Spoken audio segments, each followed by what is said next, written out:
tengo preparada la maleta.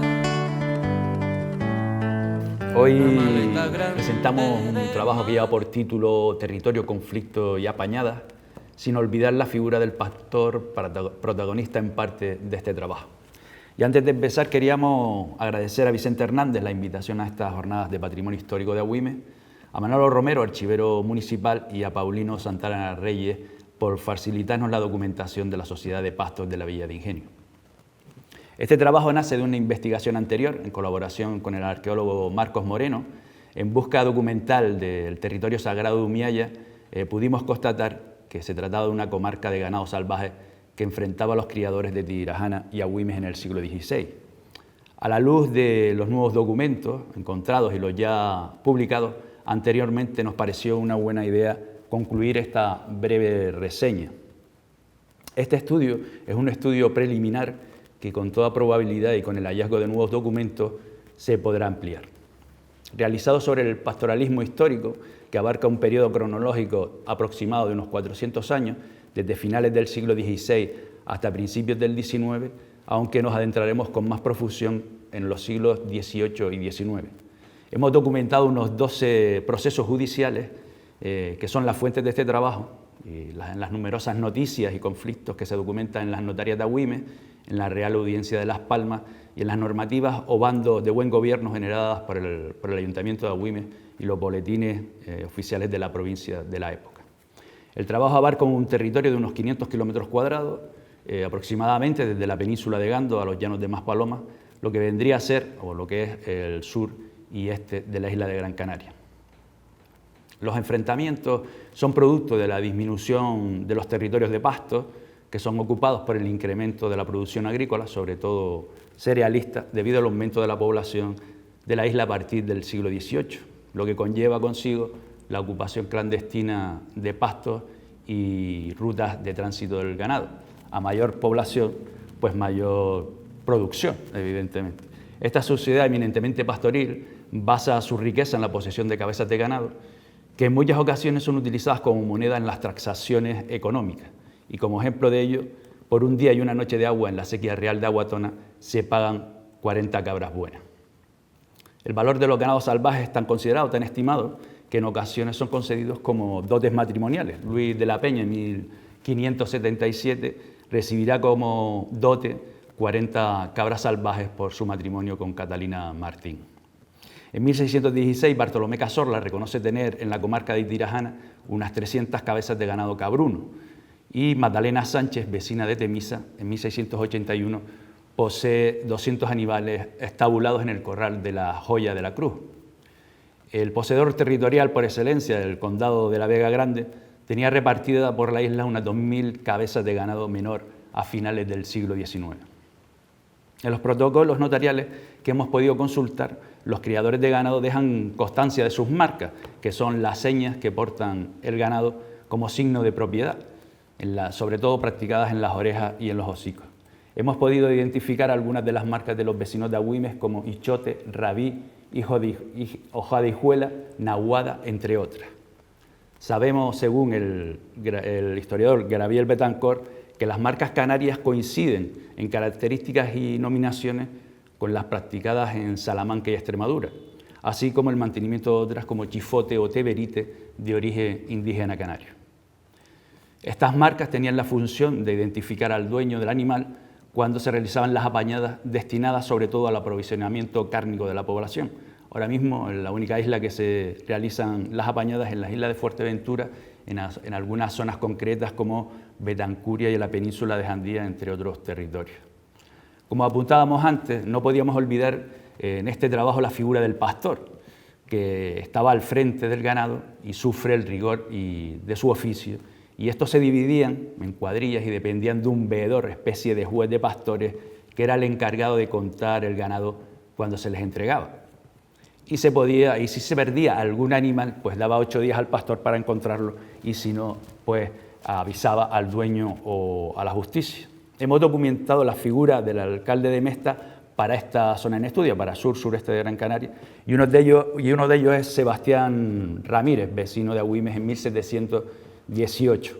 El honrado Consejo de la Mesta se había creado en la península ibérica en el siglo XIII por Alfonso X, que consistía en reuniones de pastores donde se trataban los asuntos concernientes a los ganados. Esta organización se intentó introducir en la isla después de la conquista, pero al parecer de algún investigador no tuvo mucho éxito. Pero nosotros hemos documentado pues, esta figura para esta zona de la isla. La retribución o pago del pastor se podía realizar soldada, partida o de medias, en las que el pastor dividía con el dueño los derivados del ganado, carne, lana, queso, cuero.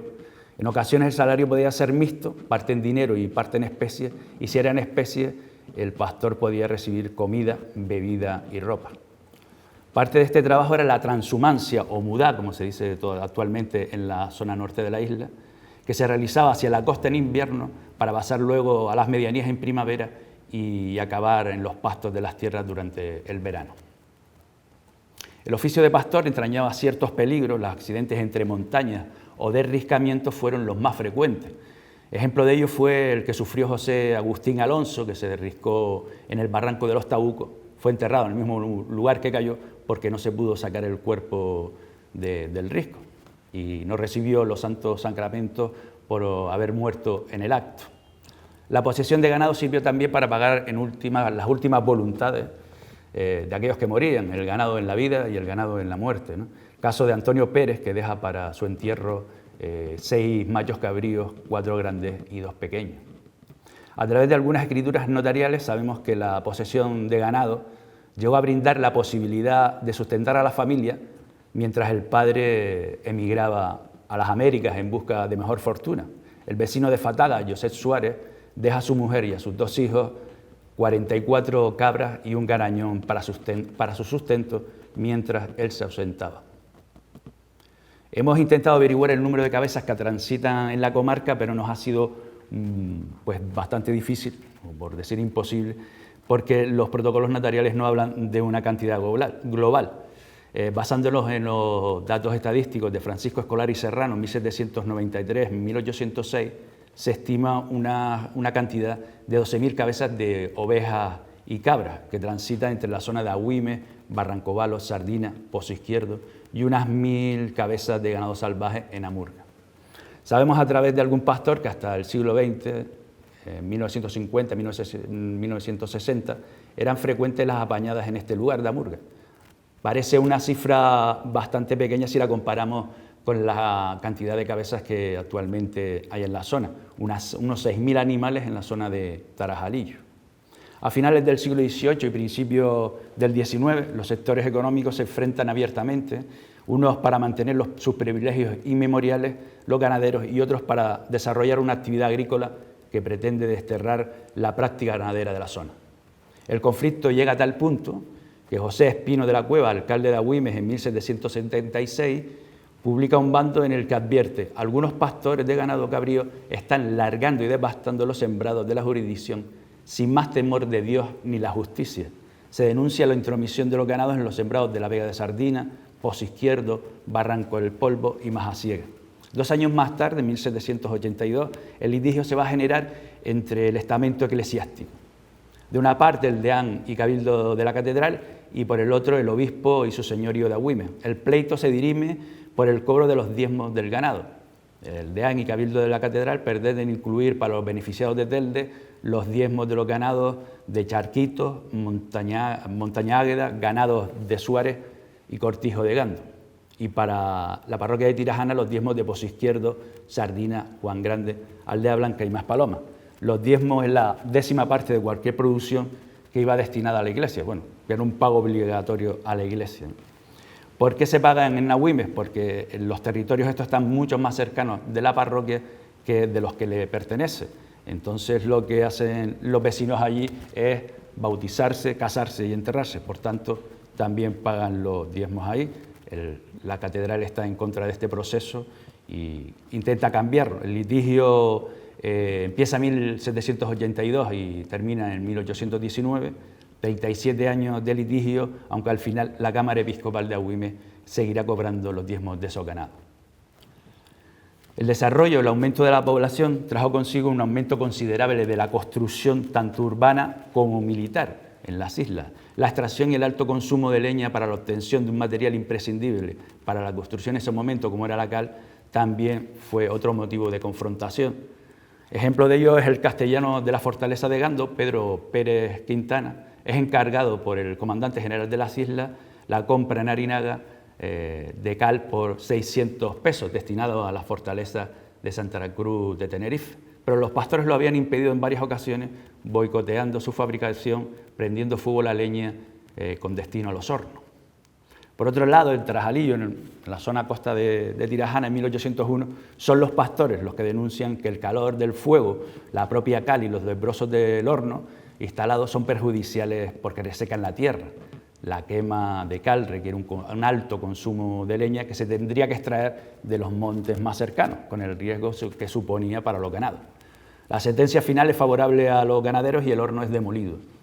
Durante el verano de 1803 se originará uno de los procesos judiciales más significativos en las tierras del sur. Se pretende despojar a los criadores de ganado de los pastos que producen la mejor vega de la isla, así lo dice documentalmente, la mejor vega de la isla, la vega castaña, que actualmente comprende los territorios situados desde el límite final del pueblo de Ingenio hasta las proximidades de la Pasadilla. Hoy actualmente recibe el nombre de los Llanos del Deán.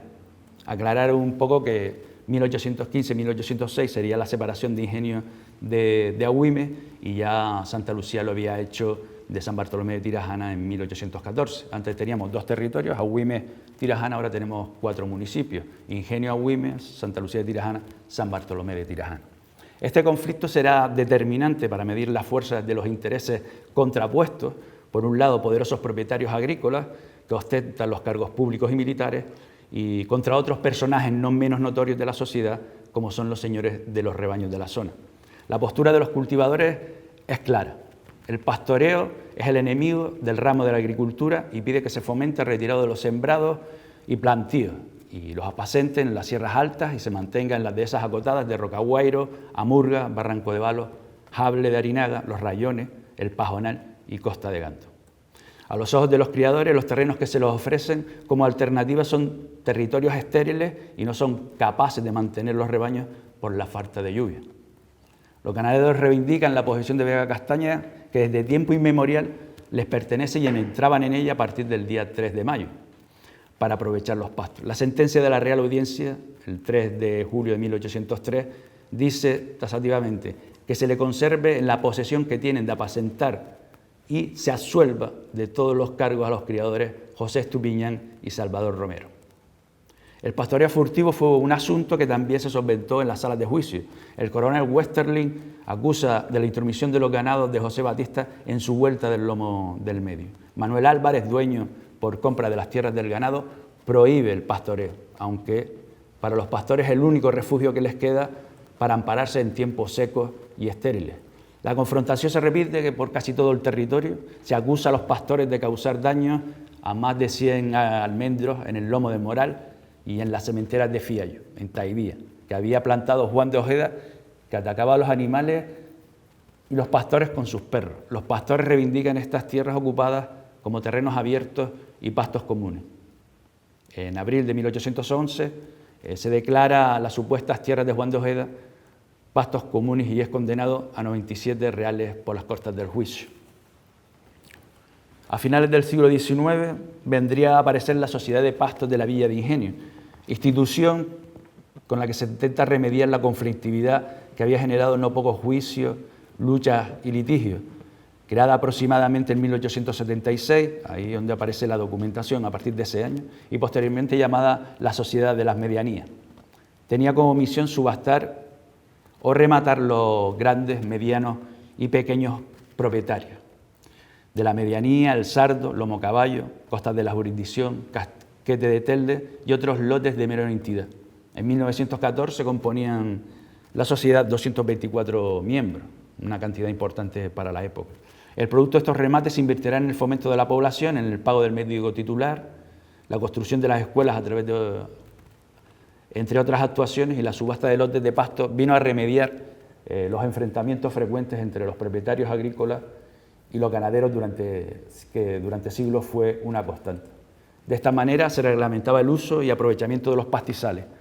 Los rematadores podrían reclamar ante la Junta General de la Sociedad el arreglo de los caminos y los abrevaderos de los ganados.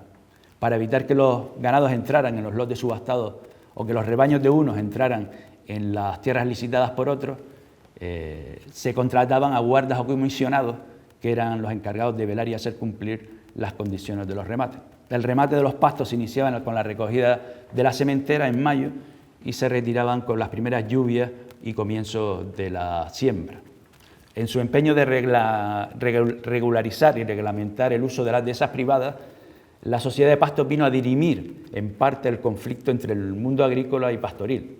La decadencia de la institución se vio afectada por la falta de terrenos a subastar que los dueños veían más ventajoso poner en cultivo durante todo el año. Y a esto habría que sumar la progresiva disminución de los ganados por el amplio apoyo de las instituciones a la demanda agrícola exportadora. A través de los documentos podemos confirmar que 1920 sería el año de la desaparición de la Sociedad de Pastos de la Villa de Ingenio. Con este último capítulo cerramos lo que vino a ser un cambio de ciclo económico, la sustitución de un modo de vida eminentemente pastoril por otra que pronto ocuparía todo el territorio sur, una agricultura intensiva mayoritariamente exportadora. Y para concluir esta exposición queríamos señalar que lo que hemos intentado es dar una visión histórica y resaltar la importancia que tuvo la ganadería menor en este espacio insular a nivel económico, social y político, que durante siglos fue una actividad que generó conflictos, es verdad, pero también riqueza por la cual se enfrentaron los diferentes sectores de la población. No es menos importante el tesoro léxico que transmitieron en palabras como jaira, baifo, guanil, etcétera, etcétera. Además queríamos resaltar la toponimia que quedó señalando el territorio, como Casapastores, Corralillo o Majada Ciega, Corral de Garañones o Guaniles en Guayadeque, entre otros tantos. Testimonios de esta actividad ancestral que llega hasta nuestros días. Creemos que el patrimonio dejado por el pastoralismo histórico, como son los corrales, majadas, refugios o abrigos de pastores, que abundan en el paisaje como huellas del pasado, deberían ser localizados, inventariados y protegidos de alguna manera para no perder parte importante de nuestra historia más reciente. Queríamos lanzar nuestro pequeño homenaje a todos los hombres y mujeres que ejercieron y ejercen esta noble profesión y recordar la figura de Johnny López por su empeño en rescatar de las tradiciones pastoriles. Vaya desde aquí nuestro más sincero reconocimiento. Gracias.